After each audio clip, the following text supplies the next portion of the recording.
The Lord be with you. And with your spirit. A reading from the Holy Gospel according to Matthew. Glory to you, O Lord. Jesus took with him Peter and James and his brother John, and led them up a high mountain where they could be alone. There in their presence he was transfigured. His face shone like the sun, and his clothes became as white as the light.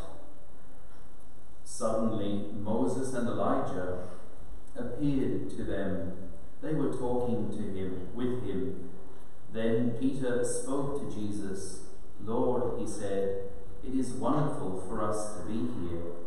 If you wish, I will make 3 tents here, one for you, one for Moses, and one for Elijah." He was still speaking when suddenly a bright cloud covered them with shadow. And from the cloud there came a voice which said, "This is my Son, the Beloved. He enjoys my favor. Listen to him." When they heard this, the disciples fell on their faces, overcome with fear. But Jesus came up and touched them. "Stand up," he said, "do not be afraid." And when they raised their eyes, they saw no one but only Jesus. As they came down from the mountain, Jesus gave them this order: "Tell no one about the vision until the Son of Man has risen from the dead." The Gospel of the Lord. Thanks to you, Lord Jesus Christ.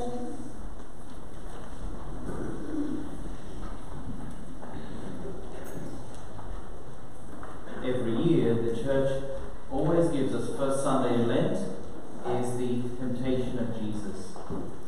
And the second Sunday in Lent is the Transfiguration.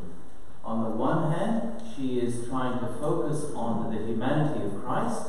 On the other, she is trying to focus on the divinity of Christ. But what is the full truth about Christ? Is that he is both fully human and fully divine.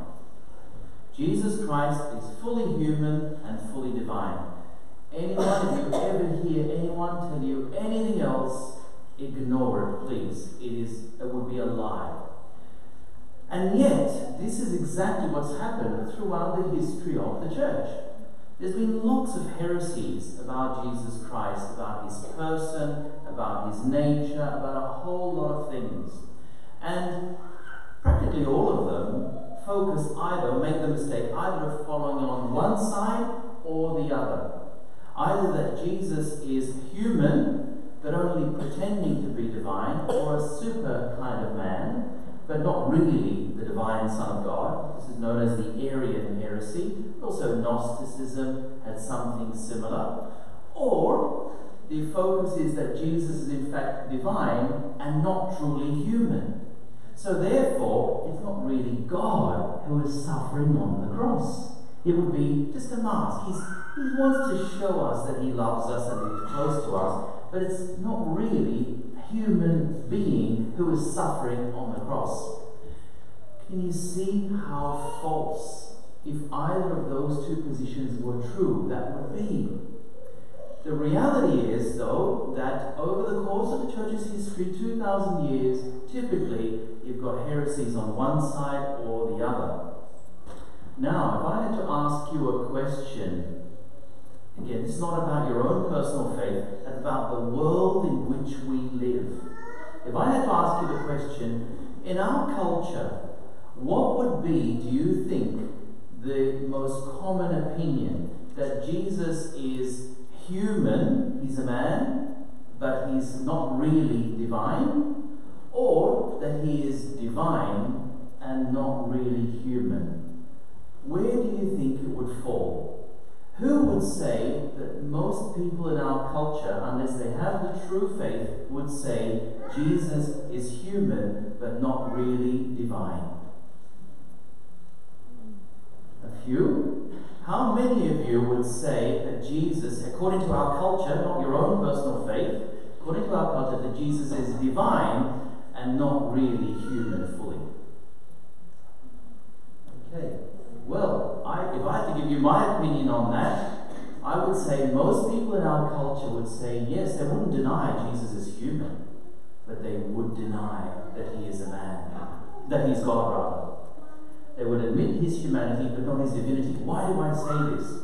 Because until probably about 70 odd years ago, a lot of our Western culture was quite happy to believe in the Ten Commandments. Quite happy to believe that lying and cheating and stealing and adultery and marriage is meant for keeps and divorce and homosexuality and a whole lot of other issues are wrong, as Christ himself has taught us. But now all those waters are being blurred and have been. So now you've got this thing called relativism. Don't worry about that, but if you want to know more about it, ask me after Mass, I'll tell you. Is such a confused malaise of thinking in our world that right and wrong is no longer so clear. Now, this is the question. If Jesus is seen by so many in our culture as divine, that means his teachings are the teachings of a divine person. But if Jesus is not seen as divine and human, but a wholly human, right? Very impressive, but he's human. It means his teachings are not the teachings of somebody who's divine. And that means that he can be wrong and mistaken, just like every other human being who has ever lived. Can you see how tragic that would be? Cardinal John O'Connor, the late Cardinal John O'Connor of New York, said some years before he died, he says the future battles of the church will not be over some moral issue, homosexuality, divorce and remarriage. It won't be that at all.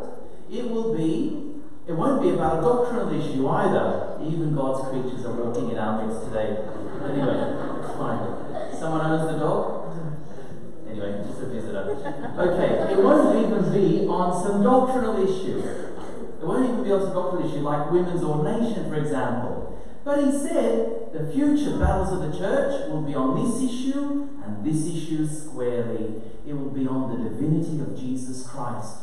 This will be the battle that the church will have to uphold. Because if Jesus Christ is truly divine, then what he says holds good not only in 1st century Palestine and in 5th century Rome and in the first millennium in Constantinople and in 1500 in England in the Reformation and in 2000, but all over the world now. Jesus Christ's teachings are infallible, but this is no longer a fashionable teaching, which tells me that many people are well prepared and willing to accept, yes, Jesus is a man, a good man, a holy man, but he's not divine. See how important it is that we actually hold on to that, because it means that his teachings are unchanging. Why did Jesus then, and why does the church give us both of these Gospels in these last 2 Sundays?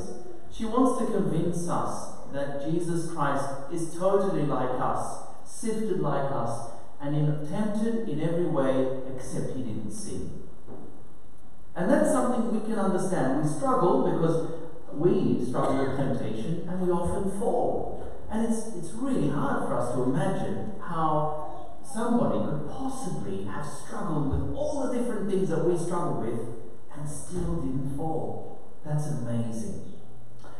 On the other hand, for us to come to believe that this human being who walks the earth, who eats and drinks and feels tired and is sleepy and feels cold and feels heat and sweats and yawns and has to have a bath regularly and comb his hair or else he'll look shabby and trim his beard and so forth, he is God.